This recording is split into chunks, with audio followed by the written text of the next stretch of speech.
여러분, 성경에 나오는 인물 가운데에서 세상에서 할 것 다 하고 누릴 것 다 누렸던 사람이 있어. 누구지요? 그래요. 솔로몬이야. 예. 우리가 볼 땐 다윗이 더 위대한 왕인 같은데, 다윗은 전쟁하고 영토 확장하고 이러느라고 고생을 많이 했어요.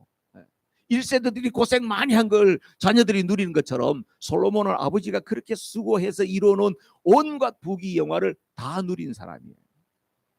그리고 솔로몬이요, 또 아버지가 다 준비해놓은 건축 재료를 가지고 성전 건축하느라고 7년, 또 자기 왕궁 건축하느라고 14년, 그러다 보니까 엄청난 세금을 걷어들였고 또 엄청난 국책 사업을 하고 이러면서 돈을 써도 이 사람만큼 돈을 많이 써본 사람도 없어. 그리고요, 아시죠? 마누라가 몇이었다고? 몇 명이었다고? 1000명이었어. 1000명. 세상에.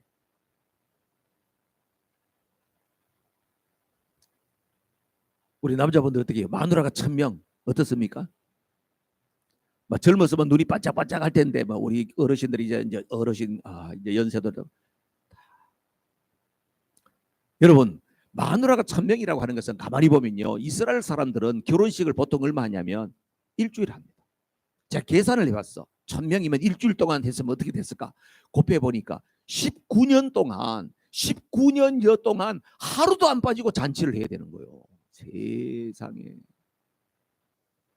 그러니까 미국의 우리 자녀들은 막 파티하고 주말이면 이런 거 굉장히 좋아하는데, 솔로몬은 어떻게 해요? 그냥 빠지면 하루도 빠지지 않고 그냥 소잡고 양잡고 술 마시고 계속 연회를 열었다는 거예요. 어때요? 부러우세요? 안 부러우세요? 우리 권사님은 그냥 도가 통해. 안 부럽대. 자, 이렇게 살았던 솔로몬이 인생 말년에 남긴 고백이 뭔지 아시죠? 전도서 1장 2절에 이런 말씀이 나옵니다. 다 같이 시작. 전도자가 말한다. 헛되고 헛되다, 헛되고 헛되다, 모든 것이 헛되다. 와우. 여러분, 성경에 보면요, 반복하는 내용들이 있어요. 예수님께서 내가 진실로 그렇죠? 진실로가 지난번에 헬라어로 뭐라 그랬어요? 제가 가르쳐 드렸는데 진실로가 뭐라고? 아멘, 아멘. 그렇지. 아멘, 아멘이에요, 그게.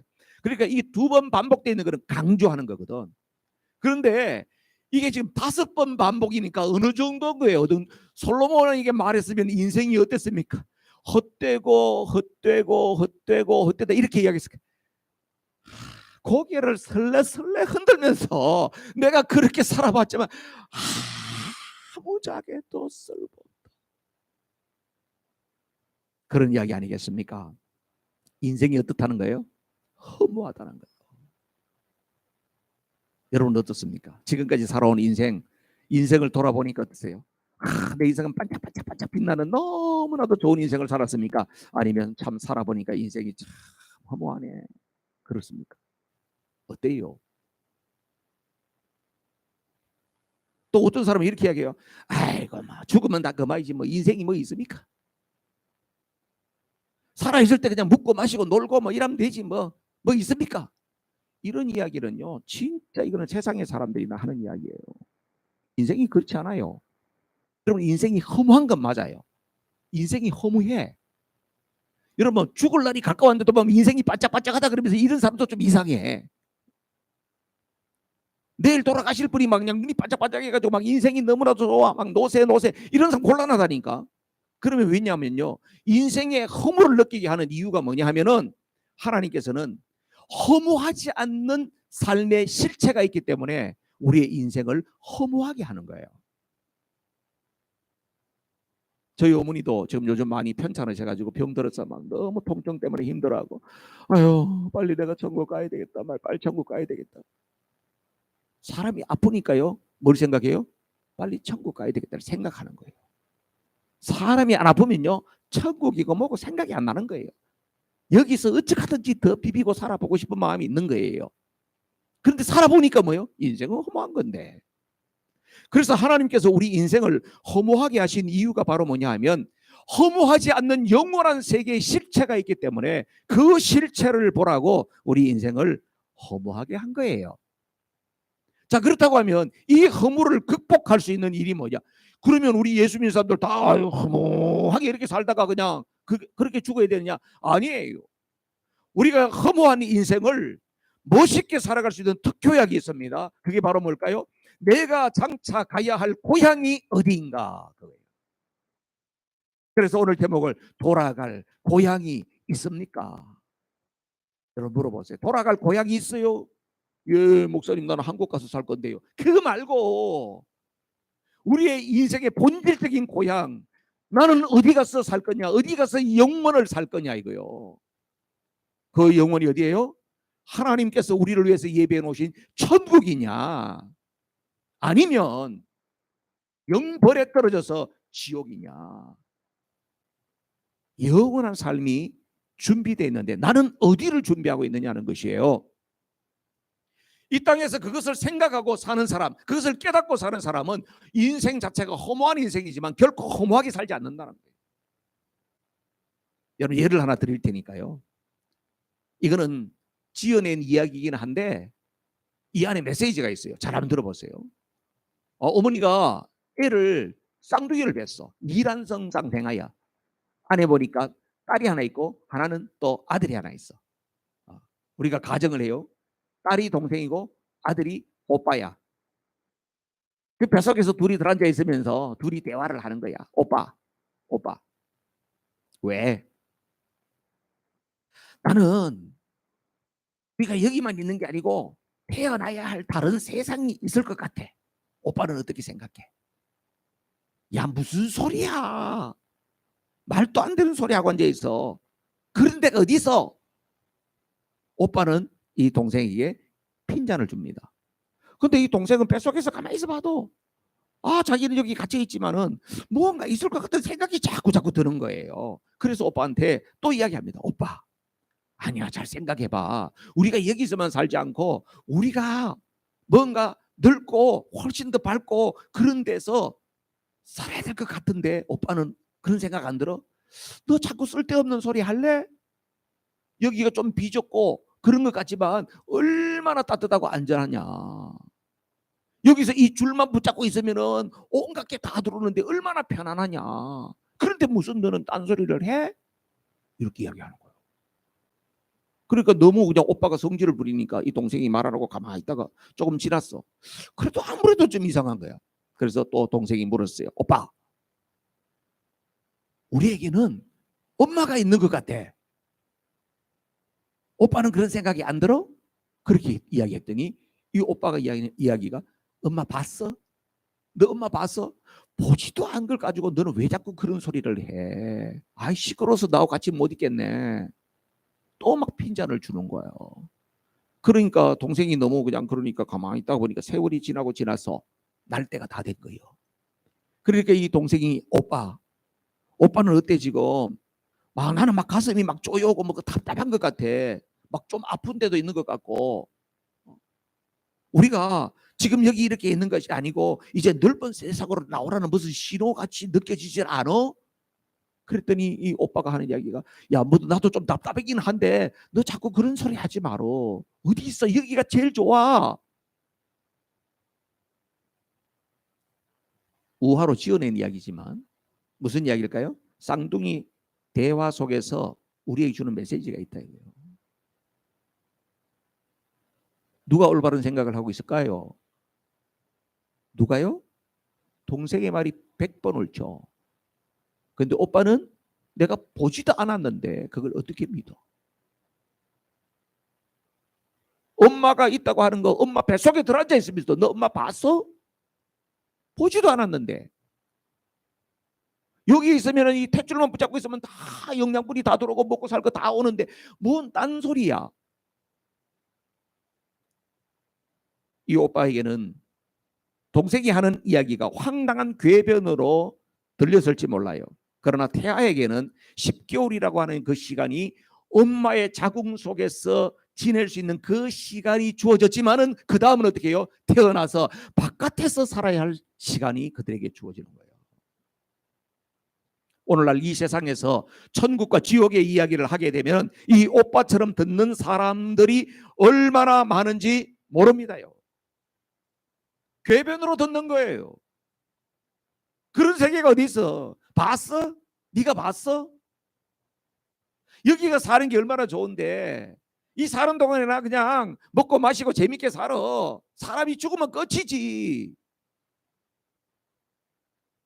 그런데 여러분, 이 이야기는 불신자들의 이야기가 아니라는 이야기예요. 오늘날 교회에 있는 사람들 가운데에서도, 목사 가운데에서도 천국과 지옥을 믿지 못하는 목사도 있고 교인들이 너무나도 많다는 거예요. 여러분, 미국의 교인들한테 설문조사인 거 보세요. 천국과 지옥이 있다고 하는 것을 믿습니까? 믿는 사람 절반도 안 됩니다. 주일날 교회 나서 예배는 드리고 찬송은 부르고 기도는 하는데 천국과 지옥을 안 믿는다니까요. 그럴까요, 여러분? 제가 여러분들한테 한번 물어보고 싶어. 천국과 지옥이 있는 거 믿습니까? 믿으세요. 믿으세요. 근데 다 물어보고 싶어. 내 공개적으로 나와서 나는 천국과 지옥이 있는 것을 확실히 믿습니다. 이렇게 막 공개적으로만.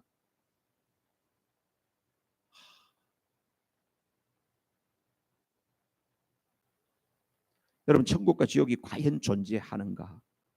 어떤 사람들은 성경에 나오는 이야기니까 성경은 기독교 관점에서 쓴 거 아니겠습니까? 이렇게 이야기하는데요. 점점 과학이 발달해 가면서 과학이 성경을 증명하고 있다는 사실을 여러분 아십니까? 과학이 성경을 증명해 준다니까요. 과학과 성경이요 서로 이렇게 어긋나는 게 아니에요, 여러분. 과학이 발전하고 의학이 발전하면서요 성경에 있는 이 비밀들이 벗겨지고 있다니까.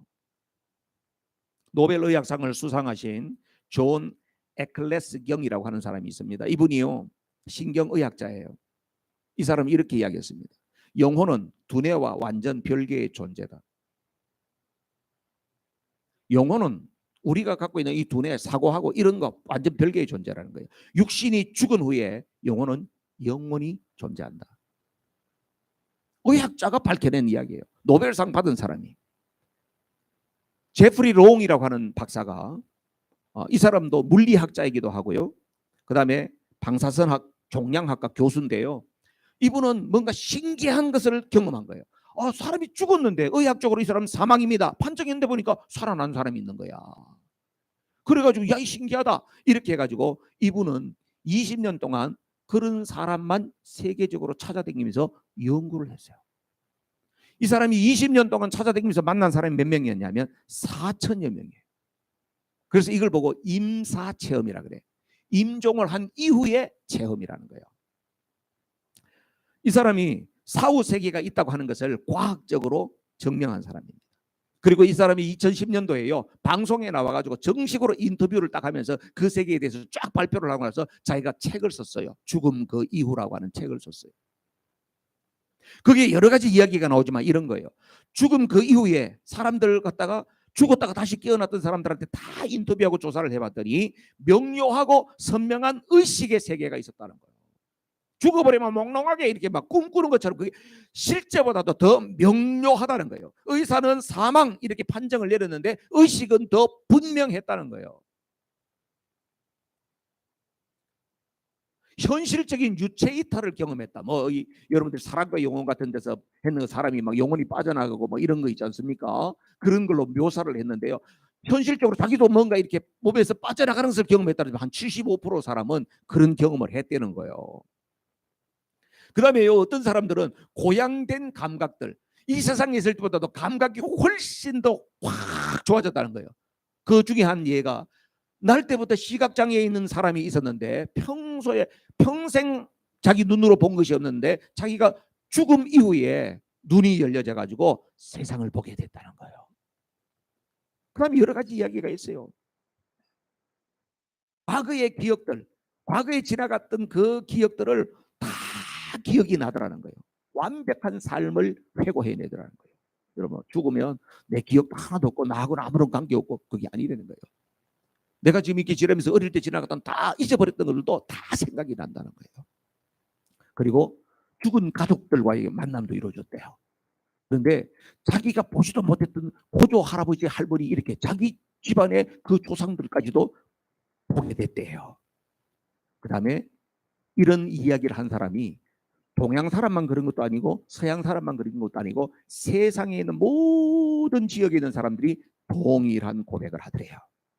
그리고 난 다음에 이 제프리 롱 박사가 발견한 공통점은 뭐냐면, 그랬던 사람들이 깨어나고 나서는, 다시 삶으로 돌아오고 나서는 이 사람들의 삶이 개과천선이 됐대.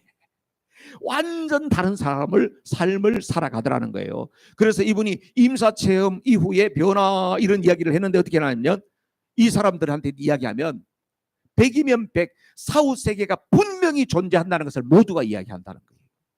그럼 두 번째로는요, 이 사람은 죽음 이후를 절대로 두려워하지 않는다는 거예요. 왜냐하면 죽는 것 그 이후에 다른 세계에 있다는 것을 이분들은 경험했기 때문에 죽는 걸 전혀 안 두려워하더라는 거야. 그럼 세 번째로는요, 이 사람들은 그 다음부터는요, 그전에는 돈 벌고 뭐 하고 하는데 열심히 살았잖아요. 그 다음에 이 사람들이 살아나고 난 다음에는 사람들과의 관계를 그렇게 중시 여기더래요. 사람 관계가 더 중요하다. 그다음에는 네 번째로는 물질적인 삶을 추구하지 아니하고 삶의 목적 지향적인 삶을 살더래. 남들 돈 벌려고 하니까 거기 같이 하지 않고 목적 지향적인 삶을 살더라.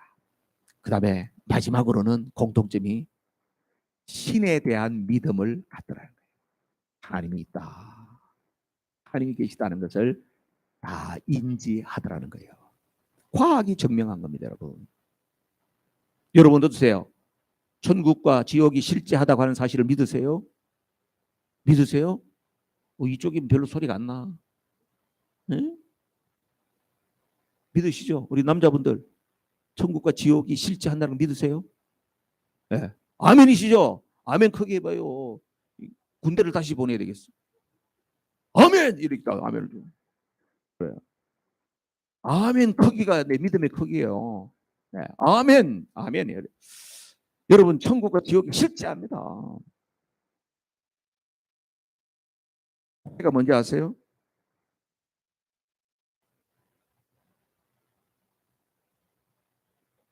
목사님 왜 목회를 이렇게 하실까요?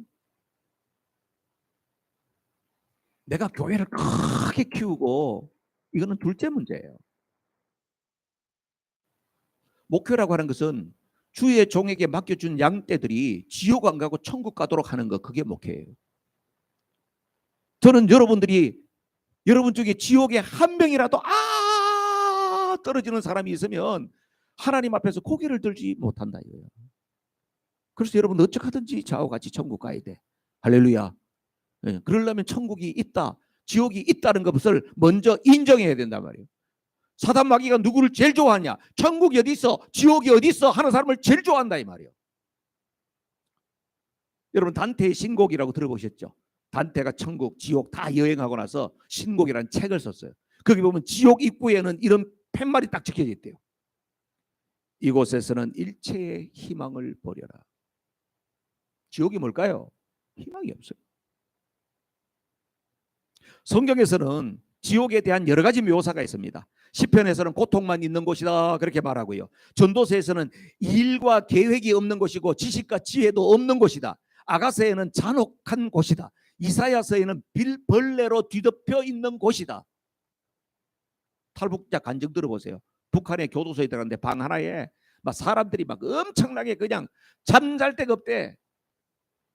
그런데 그 안에 이가 버글버글하대. 누우면은 이들이 그냥 싹 줄을 지어서 올라온대. 사리를 다 헐고 막 난리가 난대요. 하루라도 이런 이 없는 데서 한번 있어봤으면 좋겠다는. 지옥에는 어때요? 벌레로 뒤덮인 곳이라는 거예요. 마태복음에서는요, 꺼지지 않는 불못이래요.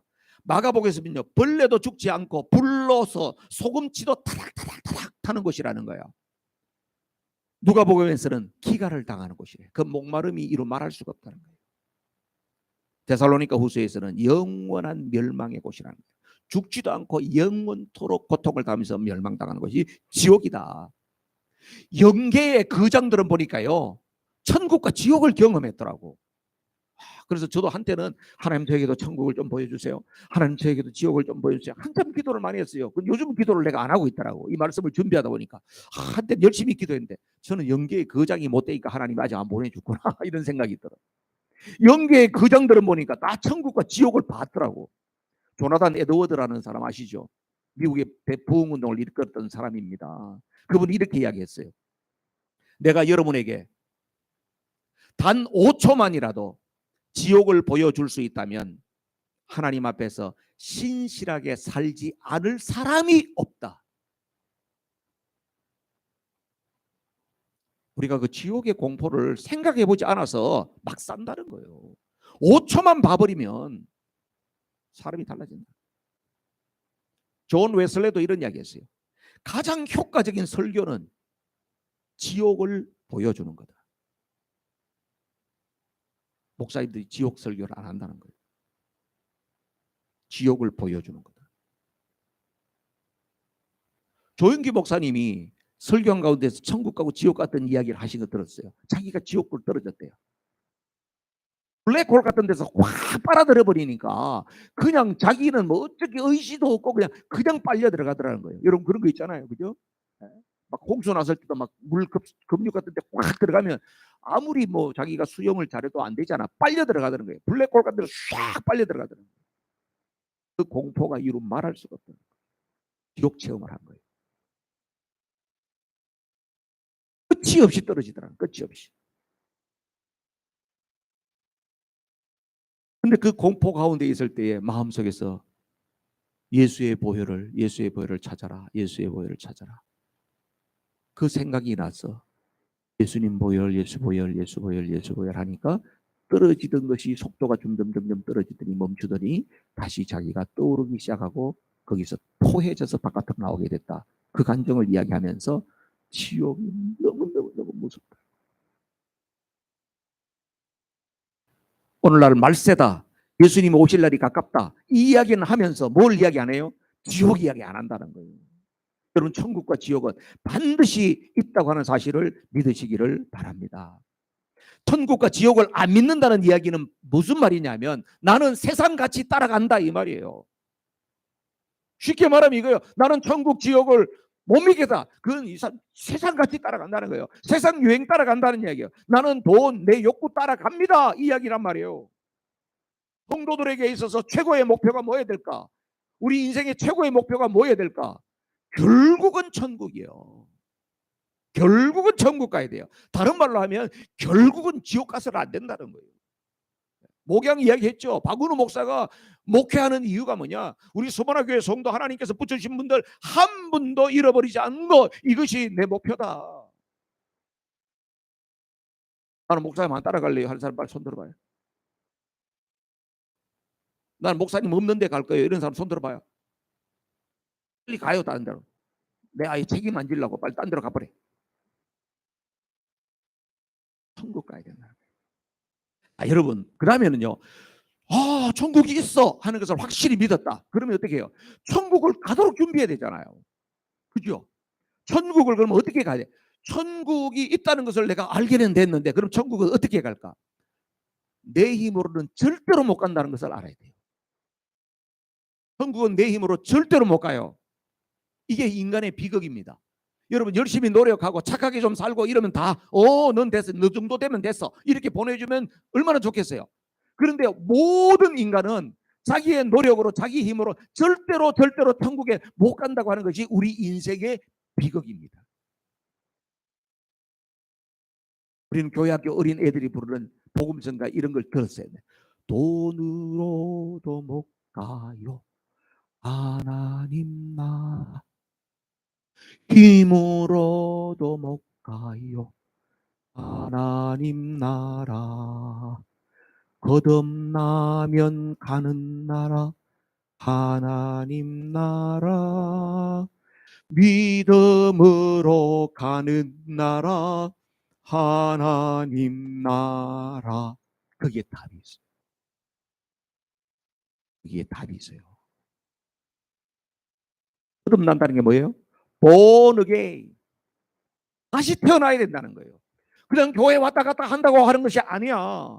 여러분 교회 다니는 사람 전부 천국 안 가요. 성경은 말하잖아요. 마지막에 양과 염소를 나눈다니까. 오른편 왼편 나눈다니까요. 신자와 불신자 나누는 게 아니에요. 교회 울타리 안에 있었던 사람들일 때 이 사람이 born again 된 사람인지 아니면 건성으로 왔다 갔다 한 사람인지 나눠버린다는 거예요.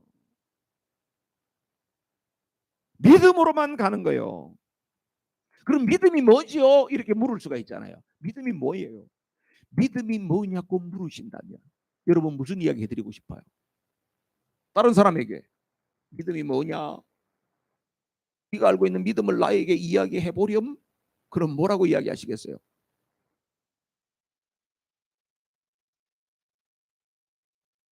여러분 믿음을 이야기하려면 요걸 분위기를 생각하면 믿음이 뭔지가 이해가 됩니다. 출애굽기 12장에 보면요. 6월절장이잖아요. 21장부터 25장 5절까지 보면 뭐가 나오냐면 6월절 어린 양의 피 바른 이야기가 나와요. 하나님께서 이렇게 이야기합니다. 애굽의 바로 왕과 그 모든 그 가족들에게 있어서 장자들을 심판하겠다고 하나님이 말씀하세요. 여러분 장자 심판한다고 하면 집집마다 하나만 죽는 줄 알죠? 아니지. 그때는 대가족이 같이 살았잖아요. 우리 할아버지가 그 집안에서 원래 장남이었어. 그럼 할아버지 죽는 거야. 우리 아버지가 또 장남이어서 아버지도 죽는 거야. 그럼 그 집에 아들들 쭉 있었는데 그 집에 아들도 죽는 거야. 그 집에 가축들 가운데서 제일 마지 태어난 거는 소도 죽고 양도 죽고 염소도 죽고 다 죽는 거야. 집안마다 뭐가 나요? 줄초상이 나는 거예요. 얼마나 큰 비극입니까? 그런데 하나님께서 모세에게 이야기하는 거예요. 이스라엘 백성들에게 그 장자 죽음을 면할 길을 내가 가르쳐 주겠다. 7월 10일 날 양을 한 마리 선택해가지고 그걸 붙들어 매놔라. 딱 구별해놔라. 그리고 7월 14일 날 그걸 잡아라. 그리고 난 다음에 그 피를 받아가지고 자문 설주와 임방에다가 다 바르고 그리고 나서 너희들 가족들은 그 집안에 다 들어가 있어라. 그러면 심판의 천사가 왔을 때에 그 집을 뛰어넘어서 장자 죽음을 면하게 될 거야. 주님이 그렇게 말씀하셨어요. 그럼 이스라엘 백성들이라고 하면 어떻게 해야 될까요? 그렇게 해야 되겠죠. 그런데 이스라엘 백성들 가운데는 다 그렇게 했을까요? 다 그렇게 했을까 안 했을까? 뭐 이스라엘 백성 필요 없어. 우리 서문화 교회 교인들이요. 여러분들에게 그런 미션이 떨어졌어. 여러분들에게 그날 다 이렇게 안 하면은 죽어. 그러니까 양 잡아가지고 다 피 바르고 이렇게 하고 그 집에 있어. 그렇게 했는데 어디 돌아다니기를 좋아하는 우리 권사님은 다른 집에는 어떨까 그러면서 또 가볼 거 아니야. 이 집에는 피 발랐나 안 발랐나 하고 보고 또 다른 집에 이 집에는 피 안 발랐네. 그러고 하고 나서 돌아다니고 그러고 나서 지냈어. 어떻게 됐을까? 믿음이라는 것은 뭐냐면 하나님의 말씀을 그대로 받아들이는 거예요. 하나님의 말씀을 자기가 왜곡하고 각색하고 자기 생각대로 하는 것이 아니고 하나님의 말씀을 그대로 받아들이는 거예요. 받아들이고 그다음에 뭐 해야 돼요? 거기에 대해 액션을 하는 거예요. 바르는 거예요. 그리고 난 다음에 애들이 나가서 돌아다니려면 무슨 소리? 오늘은 절대적으로 이 안에 있어야 돼. 이게 믿음이다 말이에요. 오늘 본문에 읽은 말씀도 여러분 잘하신 말씀이잖아요. 너희는 마음에 근심하지 말라. 하나님을 믿으니 또 나를 믿어라. 예수님의 제자들이요. 예수님이 십자가 지고 돌아가신다는 이야기 듣고 나서 마음에 말할 수 없는 근심이 있었어요.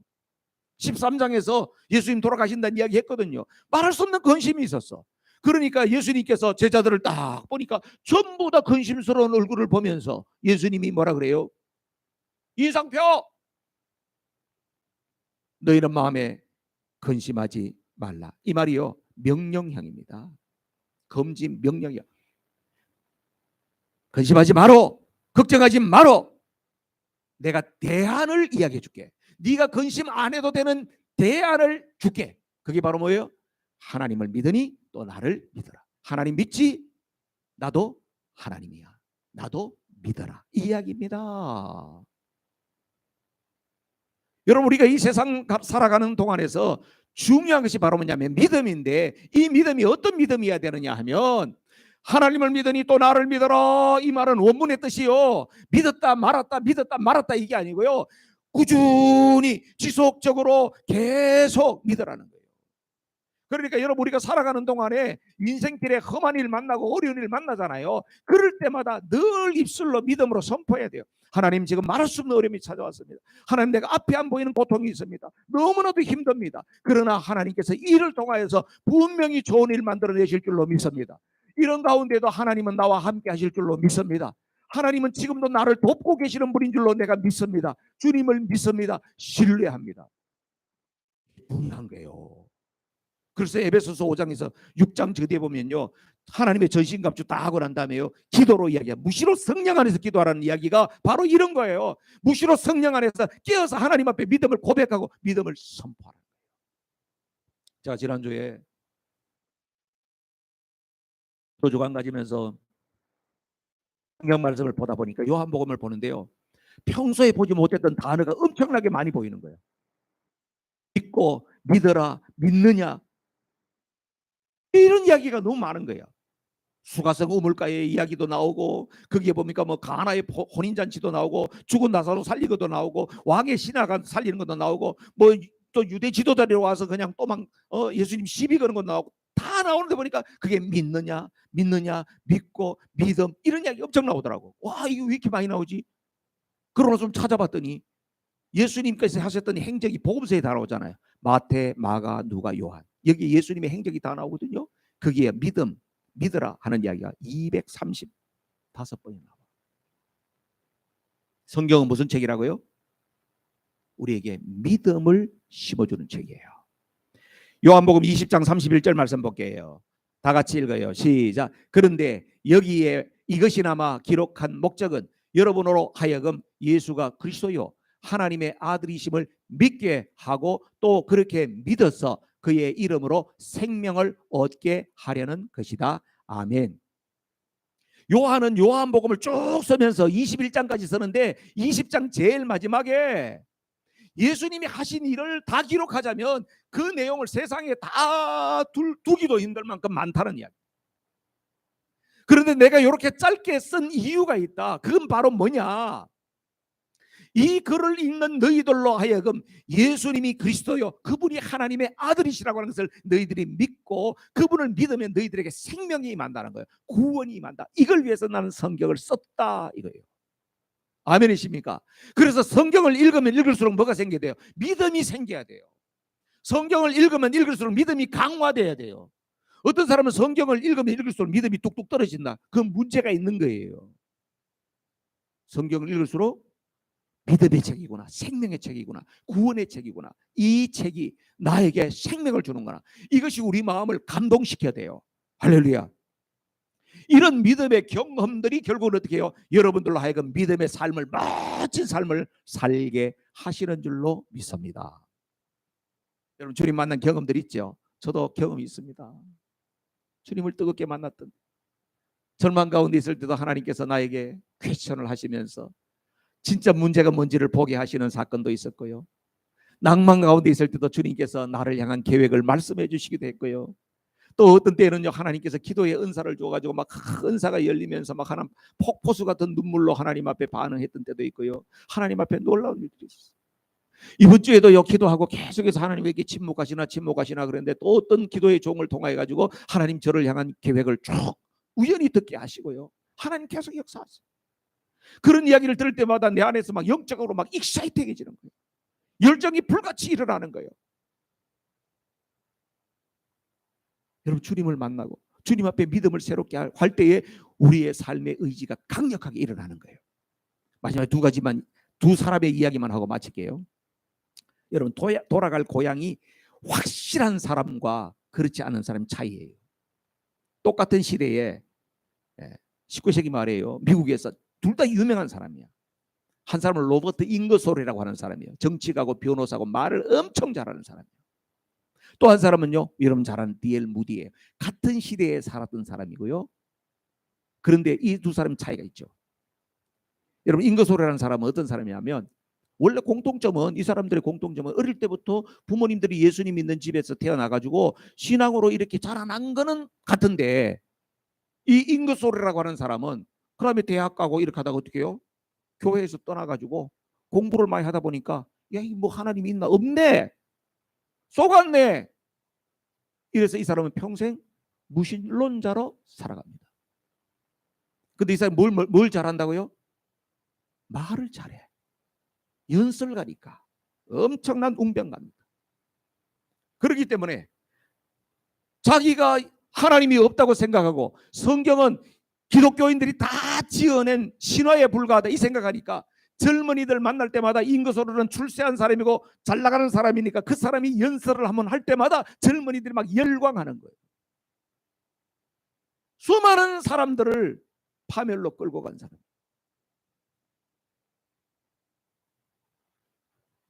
반면에 D.L. 무디라는 사람 아시죠?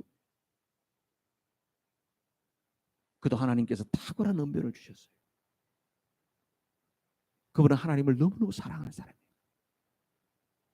그분이 나가서 복음을 전할 때마다 수많은 사람들이 하나님 앞에 돌아오기도 하고, 학생 자원 운동이라고 해가지고 미국에서요, 우리나라에 초창기에 막 선교사하고 이런 사람 있잖아요.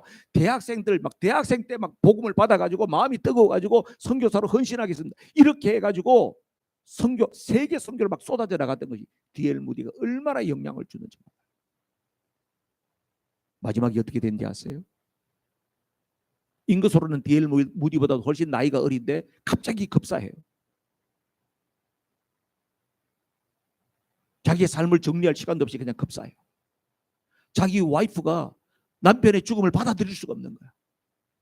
그래가지고 인거소로의 아내가 그 시신을 방에다가 한참 동안 같이 놔두고 같이 생활했다는 거예요.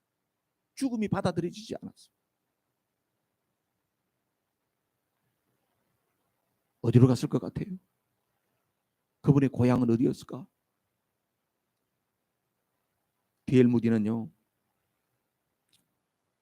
마지막 시간이 왔을 때에 이런 이야기를 하면서 하나님 나라에 갑니다. 땅이 물러가고 하늘이 내 앞에서 펼쳐지는구나. 그랬더니 옆에 임종을 지키고 있는 아들이, 아버지 꿈꾸세요? 아니야, 이건 꿈이 아니야. 정말로 아름다운 광경이구나. 뭐라고 말로 설명할 수 없을 만큼 좋아. 이것이 죽음이라면 너무나도 달콤한 것이다. 아버지가 나를 부르신다. 나를 붙잡지 마렴. 그리고 눈을 감으세요. 그분은 어느 고향으로 갔을까요? 사랑하는 성도 여러분, 복음이라고 하는 것은, 복음은 예수 그리스도잖아요. 복음은 우리 인생 자체가 허무한 인생이라고 이야기지만 그 허무한 인생을 허무하게 끝나지 않고 의미 있고 가치 있고 보배롭고 존귀한 인생으로 만들어주는 것이 복음입니다. 예수님을 믿는 그 순간에 우리가 돌아가야 할 그 고향 길이 활짝 열리는 것입니다. 예수님을 내 마음의 구주로, 구원자로, 주인으로 모시는 순간에 그 길이 열리는 것입니다. 그 길이 열려있는 사람의 손을 주님께서 붙잡으시고 성령님께서 그 손을 붙잡으시고 하나님께서는 영원한 그 나라를 향하여서 계속적으로 여러분과 동행하기를 원하시는 것입니다. 주님의 손 놓지 말고 끝까지 완주하는 저와 여러분 모두가 되기를 주님의 이름으로 축복합니다. 우리 이 시간 합심해서 기도해요. 여러분 조용히 다시 물음하셔야 돼요. 그냥 분위기에 휩싸여서 남들이 천국이 있다고 그러고 난 천국 간다 그러니까 뭐 나도 가겠지. 그렇지 않아요. 절대로 그렇게 방심하고 그렇게 예수님 믿어서는 안 돼요.